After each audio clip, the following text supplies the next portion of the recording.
નમસ્કાર વિદ્યાર્થી મિત્રો, આજે આપણે જોઈશું ધોરણ 8 વિષય સામાજિક વિજ્ઞાન પ્રકરણ નંબર 2 ભારતમાં બ્રિટિશ શાસન ઈસવીસન 1757 થી ઈસવીસન 1857. આજે આપણે આ ચેપ્ટરના 50 મહત્વના પ્રશ્નોનો અભ્યાસ કરીશું. તો જોઈએ આપણે વિભાગ 1ના મહત્વના પ્રશ્નો. વિભાગ 1 જમીન મહેસૂલ પદ્ધતિઓ. જોઈએ આપણે પ્રશ્ન નંબર 1.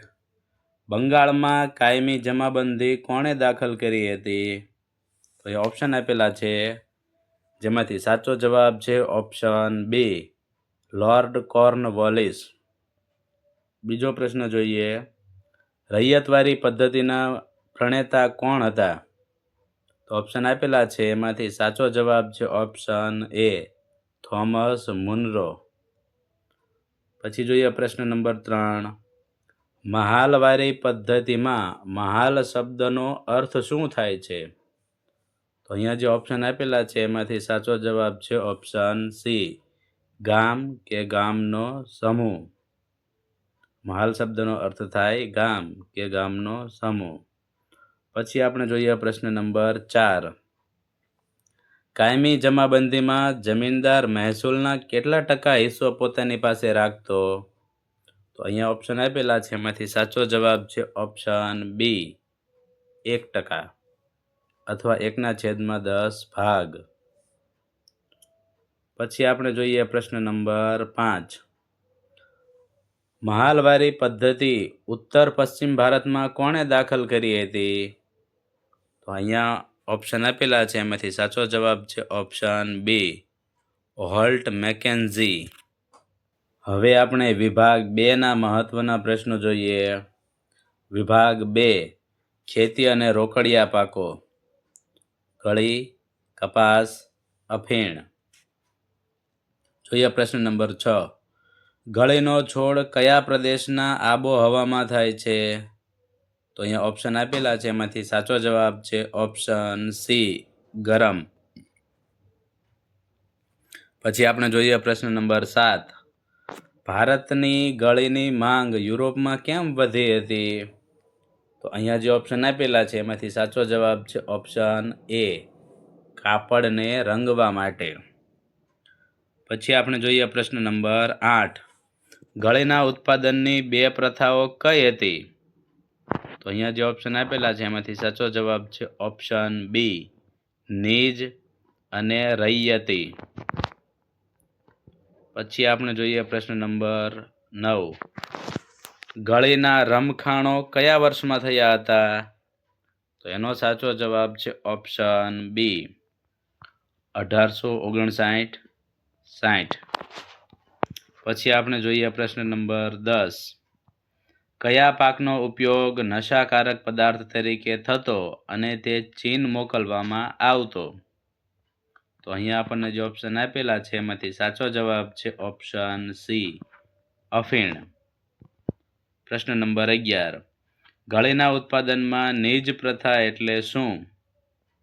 તો ઓપ્શન આપેલા છે, એમાંથી સાચો જવાબ છે ઓપ્શન બી, ઉત્પાદકો પોતાની માલિકીની જમીનમાં ખેતી કરે. પછી આપણે જોઈએ પ્રશ્ન નંબર 12.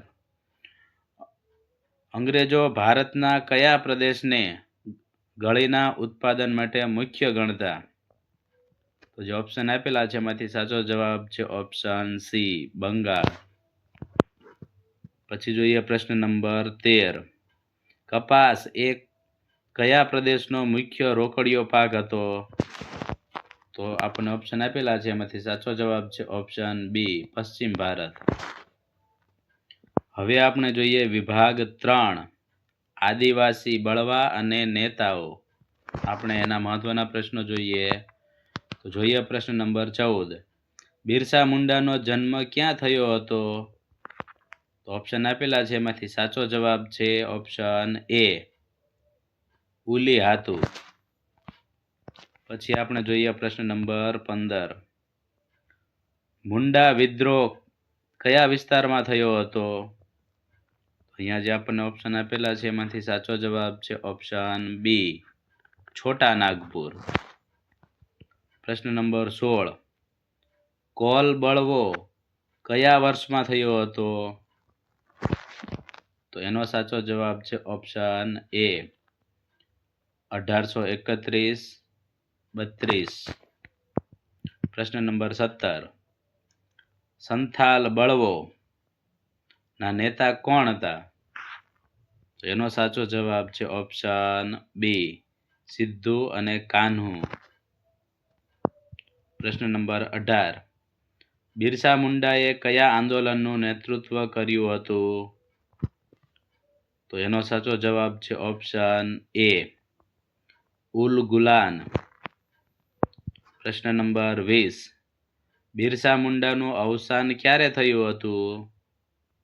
તો એનો સાચો જવાબ છે ઈસવીસન 1900. પછી આપણે જોઈએ પ્રશ્ન નંબર 20, ગુજરાતમાં કયા આદિવાસીઓએ અંગ્રેજો સામે બળવો કર્યો હતો? તો એનો સાચો જવાબ છે ઓપ્શન ડી એ અને બી બંને. એમાં આપેલું છે ભીલ અને બીમાં આપેલું છે નાયકડા. એ બંને સાચા જવાબ છે, એટલે અંતે આપણો સાચો જવાબ થાય ઓપ્શન ડી. હવે આપણે મહત્વના બીજા કેટલાક 30 પ્રશ્નોનો અભ્યાસ કરીએ. તો જોઈએ 21મો પ્રશ્ન, ઈસ્ટ ઇન્ડિયા કંપનીએ બંગાળની દીવાની સત્તા ક્યારે મેળવી? એનો સાચો જવાબ છે 12 ઓગસ્ટ 1765માં.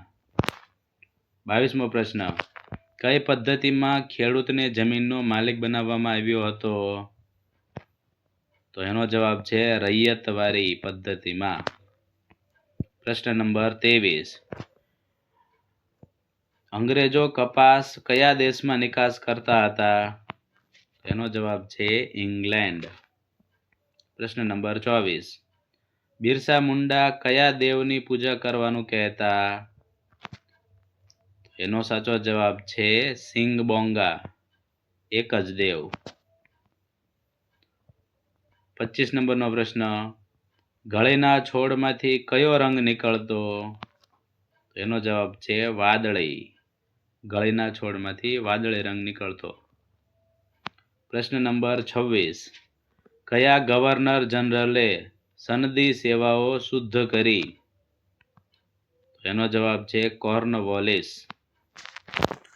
પ્રશ્ન નંબર 27, ખેતીનું વ્યાપારીકરણ એટલે શું? એનો સાચો જવાબ છે નફા માટે રોકડિયા પાકો ઉગાડવા. ખેતીનું વ્યાપારીકરણ એટલે નફા માટે રોકડિયા પાકો ઉગાડવા. પછી આપણે જોઈએ પ્રશ્ન નંબર 28, થોમસ મુનરો ક્યાંના ગવર્નર હતા? તો એનો સાચો જવાબ છે મદ્રાસ, ચેન્નઈ. પ્રશ્ન નંબર 29, રૈયતવારી પદ્ધતિમાં મહેસૂલ દર કેટલા વર્ષે બદલાતો? એનો જવાબ છે દર 30 વર્ષે. પછી આપણે જોઈએ પ્રશ્ન નંબર 30, બિરસા મુંડાએ કયા ગામમાં શિક્ષણ મેળવ્યું હતું? એનો જવાબ છે ચાઈબાસા. પછી જોઈએ પ્રશ્ન નંબર 31, ગળીનો વિકલ્પ યુરોપમાં કયો છોડ હતો? તો એનો જવાબ છે વડ. પછી જોઈએ પ્રશ્ન નંબર 32, ગળીની રૈયતી પ્રથામાં કોની વચ્ચે કરાર થતા? તો એનો જવાબ છે રૈયત અને જમીનદાર. રૈયત એટલે ખેડૂત અને જમીનદાર અથવા કારખાનેદાર વચ્ચે કરાર થતા. પછી આપણે જોઈએ પ્રશ્ન નંબર 33, ભારતમાં ચાનો બગીચો સૌપ્રથમ ક્યાં સ્થપાયો? એનો જવાબ છે આસામ. પછી જોઈએ પ્રશ્ન નંબર 34, કયા આદિવાસી સમુદાય રેશમના કીડા પાળતા? એનો જવાબ છે સંથાલ. એ રેશમના કીડા પાળતા. પછી જોઈએ પ્રશ્ન નંબર 35, બિરસા મુંડાએ કયા પહાડ પર રહી આંદોલન ચલાવ્યું? તો એનો જવાબ છે ડોંબારી પહાડ. પછી જોઈએ પ્રશ્ન નંબર 36. અંગ્રેજો આદિવાસીઓને કયા નામે ઓળખતા? તો એનો જવાબ છે જંગલી અને પછાત. પ્રશ્ન નંબર 37. ઉલગુલાનનો અર્થ શું થાય છે? તો એનો જવાબ છે મહાન વિદ્રોહ. ઉલગુલાનનો અર્થ મહાન વિદ્રોહ થાય છે. પ્રશ્ન નંબર 38. કાયમી જમાબંધીથી ખેડૂતોની સ્થિતિ કેવી થઈ? તો એનો જવાબ છે કંગાળ એટલે કે ગરીબ. કાયમી જમાબંધીથી જે ખેડૂતો હતા એ કંગાળ એટલે કે ગરીબ થઈ ગયા. પ્રશ્ન નંબર 39. ગળીના ખેડૂતોને ધિરાણ કોણ આપતું? તો એનો જવાબ છે ગળીના કારખાનેદારો. ગળીના જે ખેડૂતો હતા એને ગળીના કારખાનેદારો ધિરાણ આપતા. પછી આપણે જોઈએ પ્રશ્ન નંબર 40. ભારતીય ગળીની વિશેષતા શું હતી? તો એનો જવાબ છે તે કાપડ પર ચમકતો વાદળી રંગ આપતી. 41મો પ્રશ્ન. મહાલવારી પદ્ધતિમાં મહેસૂલ ભરવાની જવાબદારી કોની હતી? તો એનો જવાબ છે ગામના મુખીની. 42મો પ્રશ્ન. કઈ પદ્ધતિમાં ખેડૂતોનું સૌથી વધુ શોષણ થયું? તો જવાબ છે કાયમી જમાબંધી. પછી જોઈએ 43મો પ્રશ્ન. અંગ્રેજોએ અફીણનો વેપાર કયા દેશ સાથે કર્યો? તો એનો જવાબ છે ચીન. પ્રશ્ન નંબર 44. બિરસા મુંડાના અનુયાયીઓ કયા રંગનો ઝંડો ધરાવતા? તો એનો જવાબ છે સફેદ. સફેદ રંગનો ઝંડો ધરાવતા. પછી જોઈએ પ્રશ્ન નંબર 45. ખેતીના વિનાશની ભારત પર શું અસર થઈ? તો પછી એનો જવાબ છે વારંવાર દુષ્કાળ પડ્યા. પ્રશ્ન નંબર 46. બિરસા મુંડાની ધરપકડ ક્યારે થઈ? તો એનો જવાબ છે 1895માં પહેલી વખત બિરસા મુંડાની ધરપકડ થઈ હતી. પછી જોઈએ પ્રશ્ન નંબર 47. મૈસૂર વિગ્રહો પછી દક્ષિણ ભારતમાં કોનું શાસન વધ્યું? તો એનો જવાબ છે અંગ્રેજોનું. દક્ષિણ ભારતમાં પછી અંગ્રેજોનું શાસન વધ્યું હતું. પછી આપણે જોઈએ પ્રશ્ન નંબર 48. ગળીના છોડ ક્યાં ઉગાડવામાં આવતા? તો એનો સાચો જવાબ છે ફળદ્રુપ જમીન પર. ગળીના છોડ ફળદ્રુપ જમીન હોય ત્યાં ઉગાડવામાં આવતા. પછી જોઈએ પ્રશ્ન નંબર 49. જમીનદારને કાયમી જમાબંધીમાં શું ફાયદો હતો? તો પછી એનો જવાબ છે તેને નિશ્ચિત આવક મળતી. અને 50મો પ્રશ્ન જોઈ લઈએ. બ્રિટિશ શાસન દરમિયાન ભારતીય ગ્રામીણ અર્થતંત્ર કેવું બન્યું? તો પછી એનો જવાબ છે પરાવલંબી અને ગરીબ. ભારતીય ગ્રામીણ અર્થતંત્ર જે છે એ પરાવલંબી અને ગરીબ બન્યું.